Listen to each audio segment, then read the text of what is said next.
really appreciate you joining us. This is it's great that you could make time on your schedule to meet, even though it's virtually, to meet the commission. And we thought it'd be great for you to just give us your sense and how we'll work together in the coming year.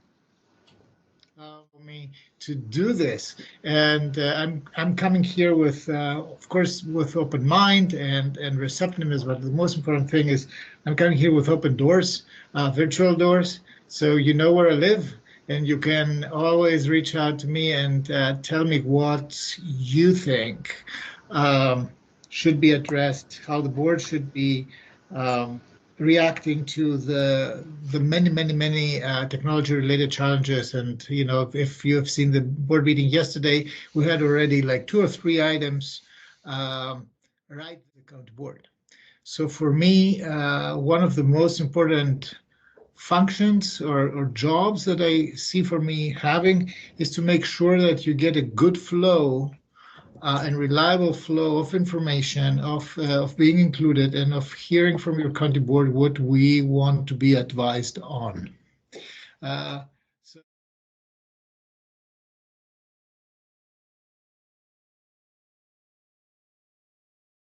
Okay, and Luis is our other telecom representative. Luis. I'm Louise Anderson from Verizon. I'm the Fios TV franchise manager for the Commonwealth of Virginia, and I've been working with ITAC for about over 7 years now. Welcome. Back to you now. Can you hear me now? Ken, we're good, Yay. Kevin. Good to go. Success. Good. Thank you, Takis, for your introduction. Kevin Robbins. I'm a product of the county public school systems. I do federal contract work in telecommunications space, and I've been on the commission now for a minute myself. So I look forward to working with you. I'm David Husband. I added you, David. You're good. Thank you. I'm an attorney. I work for the Federal Reserve Board of Governors on cybersecurity, privacy, national security, open data, all sorts of stuff like that. And I'm delighted that you're here, that you're joining us virtually. And I'm loving that our former CIOs and IT leaders are struggling. And it's this Zoom thing. It's tough on everyone. So I'm really glad to see. You look like you're in an office, and I'm impressed with that. So glad to have you here. I participation. It's the empty mothership of Arlington County government, which is because it's empty, it's a very safe space to be. It's safer than my home. I mean, I can tell you that. And Frank, I know that you're there, Frank. Frank, I think you're still not muted. Yeah. Right. There we go.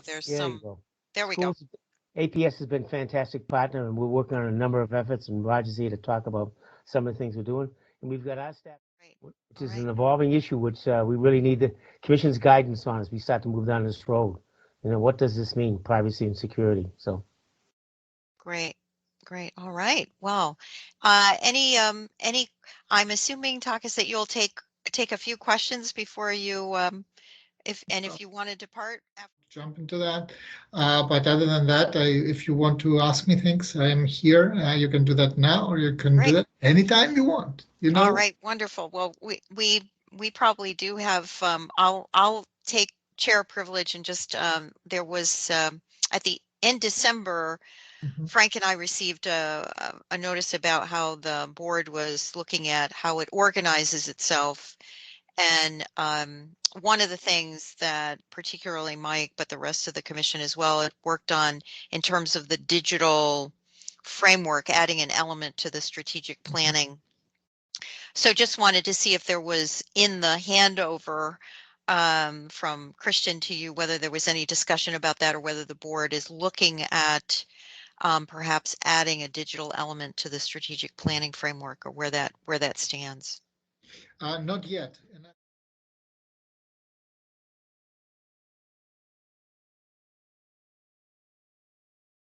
To the idea personally, and I'm also very open to evolve, develop, and socialize the idea with my colleagues, with and work with county staff and with you to see how far we can or should go. Great. Good. The many questions that we had this month would have a easier answer if we had it as part of our comp plan. Questions like, what kind of infrastructure, where, how, when, etc. We should be lighting up the dark fiber, and what are the sectors that we will be giving, where we will giving priority, multifamily versus spread, universal access, things like that. Mm-hmm. All right, thank you. So we will continue that. We'll continue that thread, that conversational thread, and we'll make sure that you have the benefit of the work that particularly Mike has done in terms of the framework that we had some thoughts around as you begin to think about how best to incorporate that, or what the best way is for a strategic plan to have a digital element. We'll make sure you receive that. Yesterday we had a direct nexus between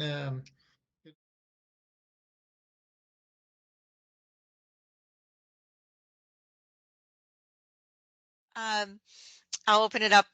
So just a few more questions you might have for our enthusiastic county board liaison, I might add. You're thinking I do. One of the things we did talk briefly, but I just wanted the commission also to hear Frank and I had expressed concern about the equity issue, not only, and Raj, obviously you'll be talking about the digital equity in terms of schools, but also access to the vaccines in terms of people being able to register and do all those things. So we again, that's up on our radar screen in terms of how do we, when we define digital equity in the county, we really, it's more than just, it's more, obviously schools are important, but it also, and it's an area that John raised, and we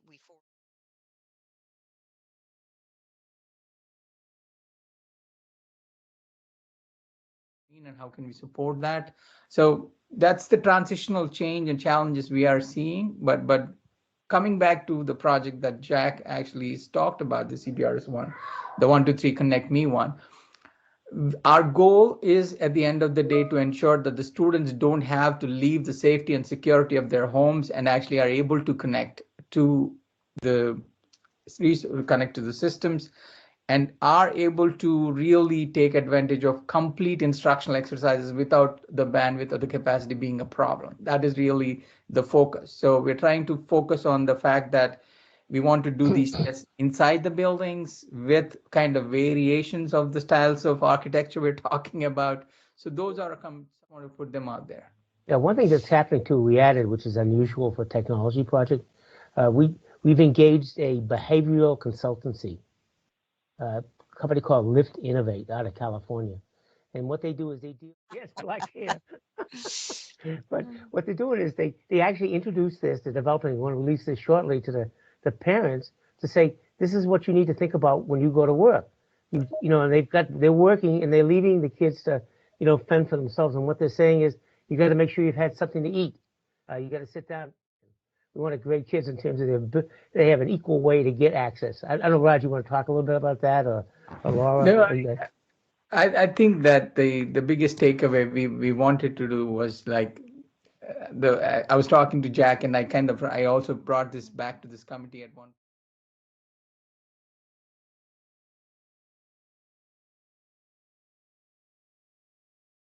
Raj, has there been any kind of survey of what kind of equipment the kids have at home? PCs, memory, other capabilities, what kind of monitor they have? Do they have a printer? From the county's perspective, telehealth, to be able to reach, we've been talking to the free clinic at length about being able to extend, that telehealth capabilities to those people who can't get access to medical care. I think there's a consideration for making sure that there is somebody from ITAC who is part of the panel, as well as with the internal county staff. And that panel will meet on a periodic basis to make sure they're reviewing where we are and provide guidance. The other thing we had talked about last time when we met I had mentioned, I think we were doing a privacy impact assessment at the evening.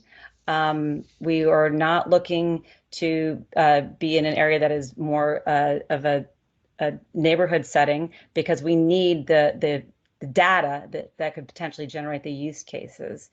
Also, the building structure.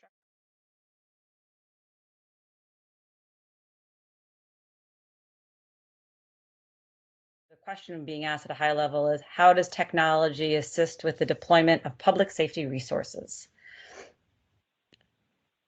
So as we're talking about what we're doing, we had an opportunity to look at a pilot this summer, and really going through some refinement and discussions, ended up talking with public safety around what were their needs, what were the things that they were looking to try to achieve. And working with them, the engagement.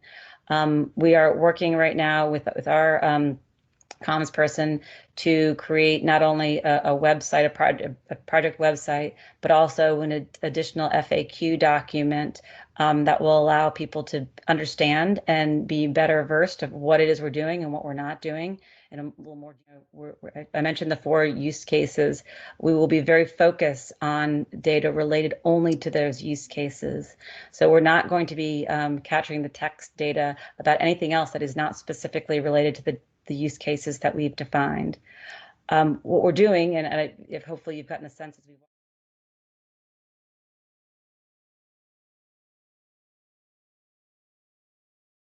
forward in adoption. Our role is related to not only the fixture installation, but the creation of the data dashboards themselves, and making sure they are incorporated into the processes. So making sure that if there is an alert, what does it look like? And what does it mean? And what is the expectation of how that response is altered? And then also considering what the gathering of data and information of how successful is this. It is ultimately our responsibility to make the recommendation of what is moving forward, but we also play a significant role related to data privacy and security guidance. We already mean that we are cutting off communication and a chance to discuss what we are doing. So that we have the project site, and then the end of the project, so we will be providing the assessment to the county manager for the decision of, well, what happens after this. I want to leave you with just going back to the data privacy aspect again. Holly, you might guess you have generated questions. So let me go through one. And then I think David had a question, and I think Phil had a question. So since I'm going to read it right from chat so you can hear it.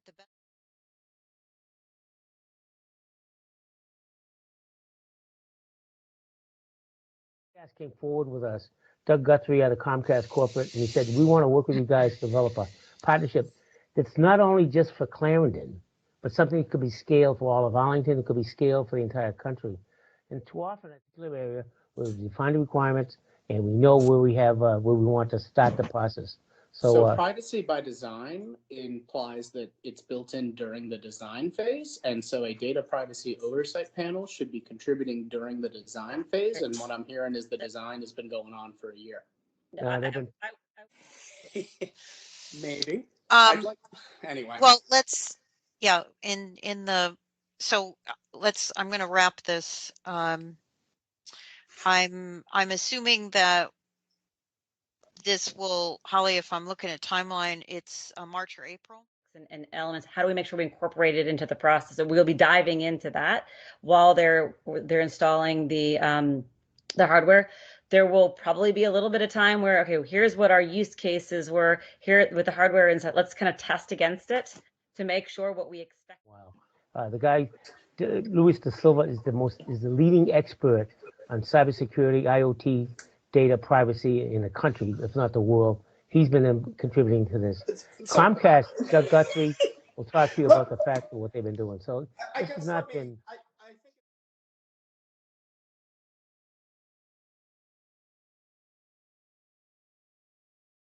$1 billion was included for broadband affordability and accessibility, including $98 million to create a national broadband map, $3.2 billion for emergency broadband connectivity, and also $250 million for the FCC's COVID-19 telehealth program. So some good news. Actually, one of the consumers are going to need to opt in, including network-based blocking. Phone companies will need to immediately notify callers when calls are blocked. Speaking of $9.2 million forfeiture on a robocaller using caller ID spoofing to send threatening and xenophobic messages while attacking attacking a series of people, including jurors, journalists, and political candidates. So the FCC hitting people to, hey, I'm interested, so to be able to keep informed. The plan is, this is now that's been approved by the board, is to kind of take this on a little roadshow. The same conversation that I'm having here will be happening with the civic associations that are in close proximity to the area, as well as with a spot for us. So I'm in the interest of time. I know we're 3 minutes from when we're supposed to end, and we got a lot on the list. What I'm going to do is, David, is there anything pressing that you want to make sure we know about before February? Only briefly. It's that fun time of year. It's a budget. We're going through the process right now. Everything's looking kind of flat, I guess is what you would say, given the budget difficulties of the county.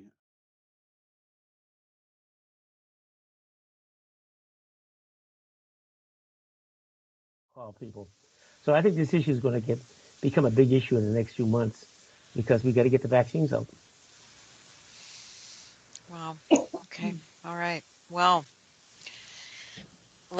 a lot going on, right? Yeah. And Frank, I also want to know when we think some of the billions are going to start coming down to the county, right? And broadband. Like I said, they need to have the FCC implemented, I think, by February or March. So it's a real short turnaround as far as implementing the program. And, I'm not sure how. I mean, they're going to adopt FCC will adopt the rules and put them in place. So. Any wood, Frank? I'm just thinking of the same thing. But yeah, it's all about communication. It's making sure we get the communication. And ITAC can really help us with that, especially when you're dealing with a population of 75 and over, or 65 and over, or 16 to 64 who've got the health conditions. It's, they may not be the best equipped to understand the technology, and anything we can do to provide that guidance will be helpful.